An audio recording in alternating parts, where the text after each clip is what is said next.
Isa lang eh. O, dinidivide nila yung ano. Alam niyo, dinidivide nila yung pagkakaiba noon tsaka ngayon. Teka muna, they say Bible. Karoon lang na-canonize na ng Biblia noon, hindi ibig sabihin hindi pare-parehong principle. The principle of faith, then, and they were walking in faith, is the same faith that we are walking with today. So kung sabihin, faith is the gift of God. Ito po yung nung nakarinig ka ng salita ng Diyos, ito yung nagbunsod sa iyo para maniwala. Kaya nga po, gift ang faith. Kasi hindi mo ito create. You did not regenerate it. Hindi mo yun ginawa.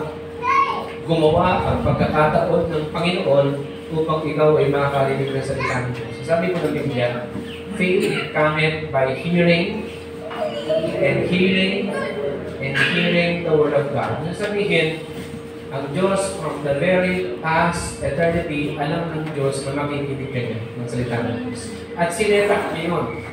Sinetak niya na ako nga natunento ko po sa inyo noong 1995, December 17, sinetak ng Panginoon na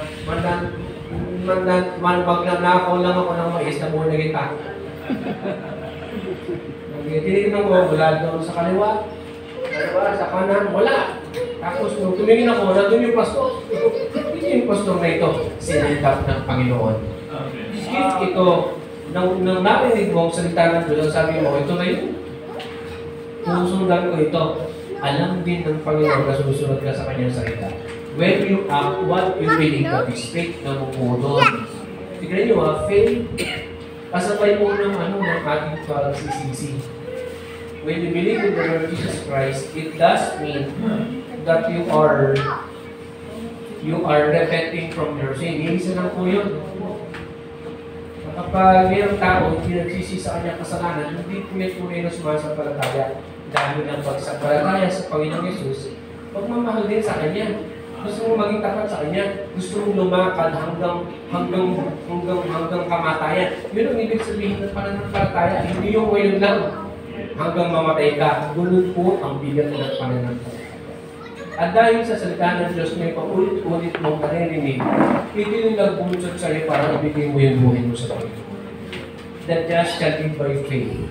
Actually, ito yung tinanggap mo noon hanggang ngayon, pinangahawakan mo yan. That just shall live by faith. Hanggang sa wakas, hanggang sa huling dininga mo. Faith yan, pinangahawakan. Gift ito ng Panginoon in the sense na ginamit ng Holy Spirit yung salitang namumutawid sa preacher, be it pastor yan, o kasama mo sa trabaho, kasama mo sa hall, sa kakalaro mo noon, ginamit din ng Panginoon para magkaroon ng realization na meron palang salita ng Diyos. At dahil doon, nagkaroon pa ng matinding desire. Nalala ko tuloy noon, meron isang pastor na, siguro I was about 6 years old na pastor. Na narinig ko yung pastor, hindi ko siya naiintindihan, pero sarap na sarap ako makinig. Hindi ko naiintindihan yung pastor, ang alam ko lang, tatanggapin daw ang Panginoon. Sabi ko, hindi ko naiintindihan. Alam niyo, yung lugar na binabible study ni Pastor Apollo, binabible study niya doon, pinatanggap niya yung mga tao na nandoon. Alam niyo, as far as my counting, walang nabuhan na kahit isa eh. Wala. Pero ako, nung 6 years old ako, nakikinig ako ganyan. Sabi ko, ano daw, sana tuloy-tuloy pa yung kwento sa akin. Ang sarap makinig ko ganyan. Wala pa mali-mali itong pastor na ito. Merong isang bata pala na nandoon. Narinig niya yung salita ng Diyos at nagkaroon siya ng desire. Gusto ko ito. May gusto daw. Gusto ko ito. Diba?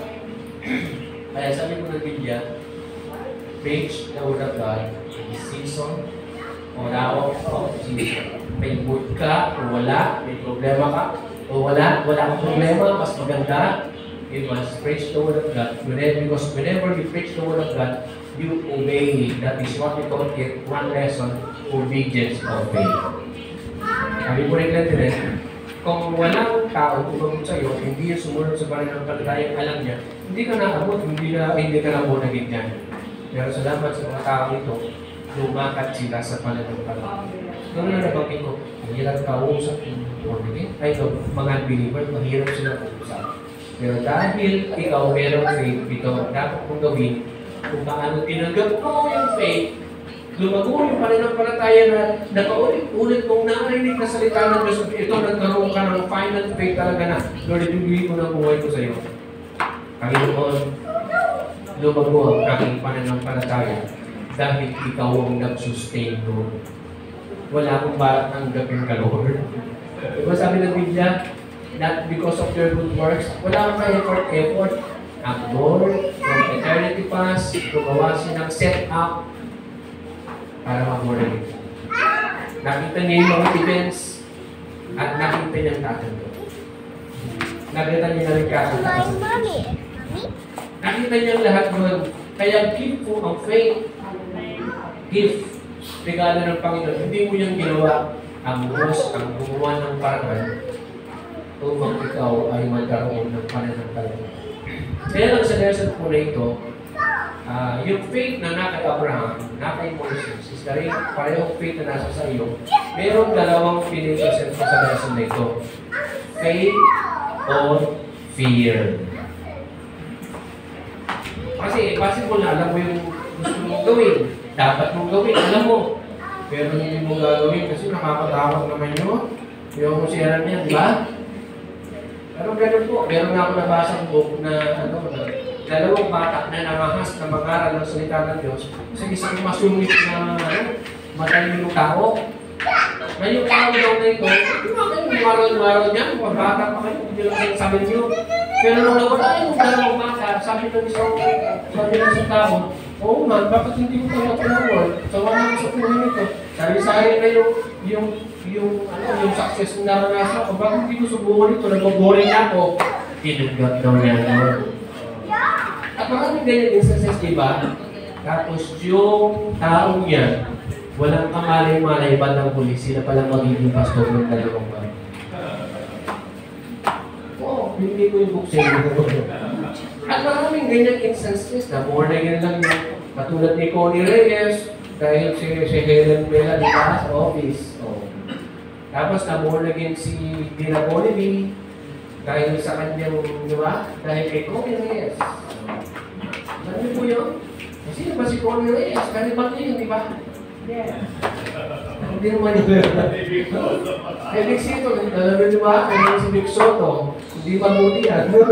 Mabuti lang sa mga babae niyan. Pero meron din ko kay Dina Bonnevie. Sabi niya, how could it possible na yan, naging asawa niyo. Okay, naging karibag mo yun. So, ba't nung huli, ikaw ang sinaminit mo na tayo. Tapos ba't nung huli, sabi niya, siya po umakay sa'yo sa born again yan.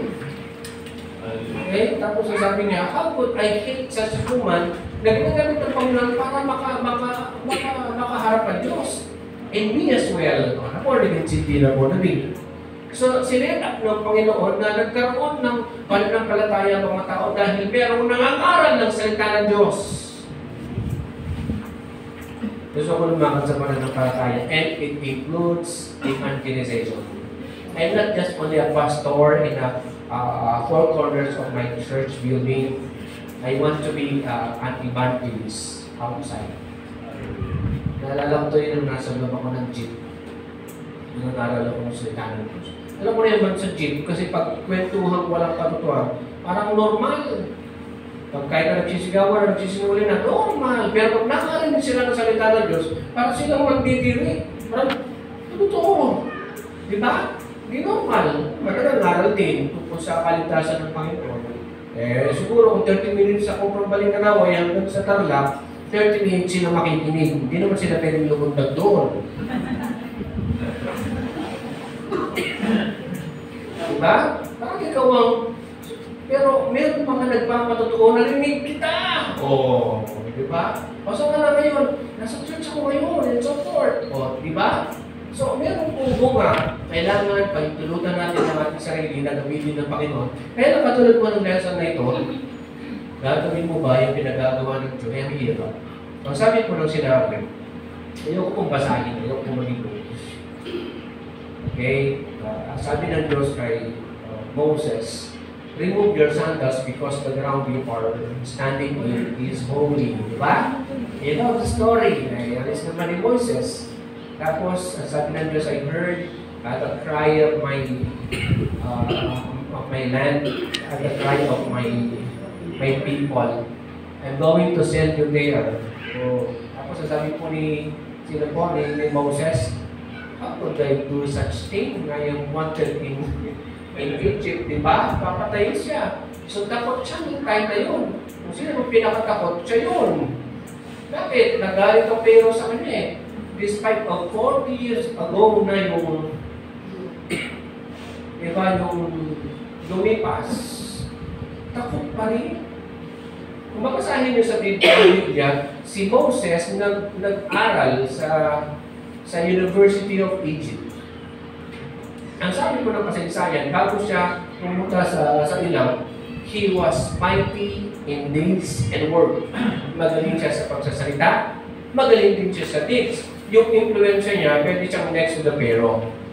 Kaya lang, nung nabalitaan niya, nakakalati niya palang mga Hebrew people, at teka muna, no, I am not Egyptian, I am Hebrew. Blood by Hebrew, at hindi na magbabago yun. You know the story. Pinanigan niya, iniisip niya, na maliligtas niya sa pamamagitan ng kanyang influensya, sa pamamagitan ng kanyang lakas, ang mga Israelita. Hindi ganun na lang nangyari, di ba? Nakapatay nga silang dalawa eh, di ba? Bakit? Talagang pinaparusahan ng mga Israelita at there were account in the Bible na napatay niya yung isa. Tapos, nung ipagtatanggol na naman niyo yung isa, parang kayong Hebreo, bakit kayo nag-aaway? Tapos, sabi ng isa, pati ba naman kami, papatayin mo. So, nalaman ngayon, natakot si Moses.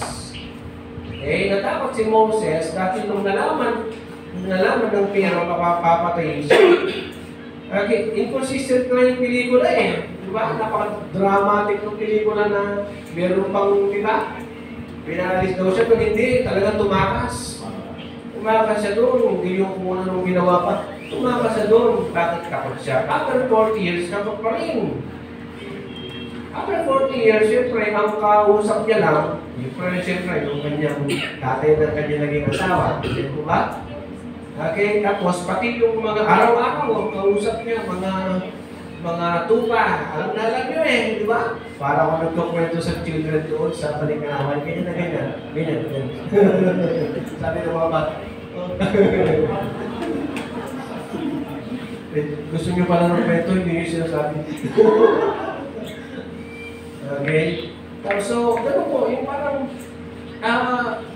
kinita ng Panginoon, si Moises na ito. Kasi na-attract si Moises. Yan, pero hindi natutupok yung puno, pinuntahan. Okay, who am I to go before the Pharaoh?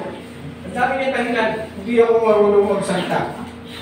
Dati magaling magsalita, after 40 years, kausap niya lang mga tupa na wala siyang kakayahan magsalita. Sabi niya sa buhay. Bakit? Nakausap niya lang, kahit kayo nga eh, araw-araw kausap niyo, tupa, di ba kayo mawawalan ng speech? Diba? Ganito lang,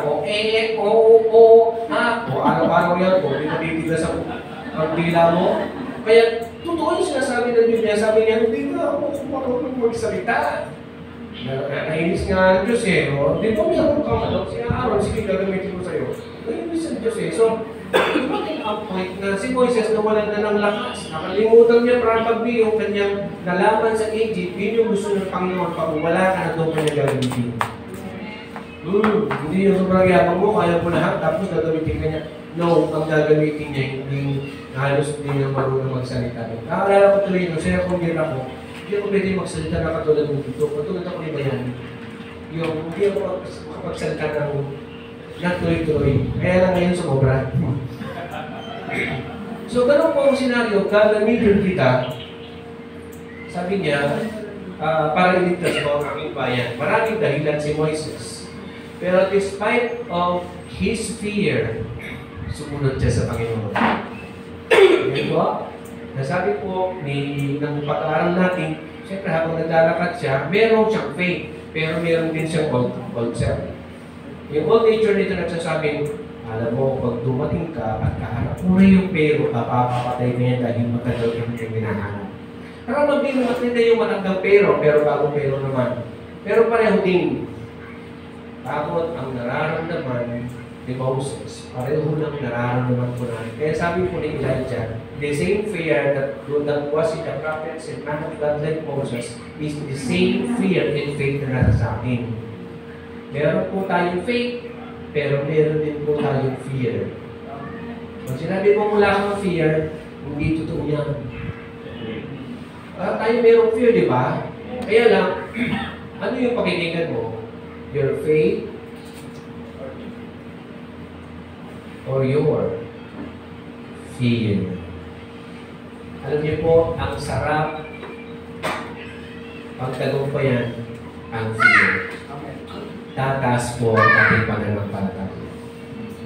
Siyempre, sabi po niya sa lesson, araw-araw yan sa kanya, kasi nagigising si Moises. Ako, kakaharap ko na naman ang pero. At sasabihin ko sa pero, kapag hindi mo pinalaya ang aming bayan, uulan dito ng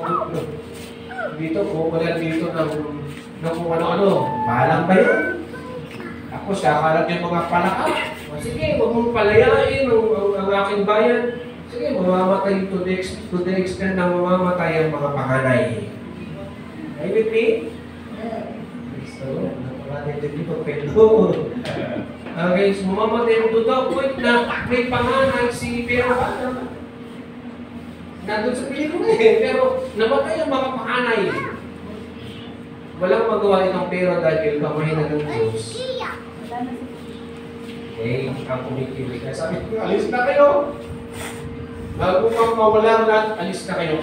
Pero bago nangyari ito, mayroong isang Moses na lumakad sa pananampalataya kaysa sa takot. Hindi ganun madali yun. Magbabalik kasi sa lugar na papatayin ka. Tapos dadalhin mo pa yung pamilya mo. Kaya habang binabasa ko ito, sabi ko ganito nga yung sitwasyon ni Moises. Kasi iniisip natin, we just think that the prophets and the people whom the Lord used during those days are the people, another breed of people with God. Pero hindi, they are not as well. Pareho din po, sabi ni Elijah, the same fear, the same passion na nasa mga man of faith dito is the same passion, the same kahinaan at fear na nararamdaman natin. Kaya lang, ang pagkakaiba ni Moses did not listen to his fear. Ngayon po nakikinig kayo. At pagkatapos po ng suburin dito, magpapasya po kayo kung alin sa dalawa ang pakinggan. Hindi ka naman, hindi ka naman papatayin ng mga tao kung nangangarap ng salita ng Diyos, di ba? Salita lang naman. Ito si Moses, kapag nasa harapan ng pero, pwede siyang pananin doon. Kasi babala yung ibibigay niya eh. Ang hindi naman kapag hindi ka pwedeng bumarap ng nakasimawod dyan. Oo, nakasimawod lang. Hindi ka pwedeng bumarap sa kanya na mayroon kang babala o ano. Kung wala kang appointment, hindi ka pwedeng bumarap sa kanya. Papapapatay na niya at magaling gawin na yun. Pero si Moses, araw-araw nagigising. At sabi niya, this Moses must have been thinking, ito na naman, forward din ko naman ito pero. Ano kaya mangyayari ngayon? Pero dahil sinabi ng Diyos, diba ang faith? Kapag sinabi ng Diyos, sigurado po yun, diba? Paano ba na ito pero? Ang sabi ko ng Diyos, sasamahan kita.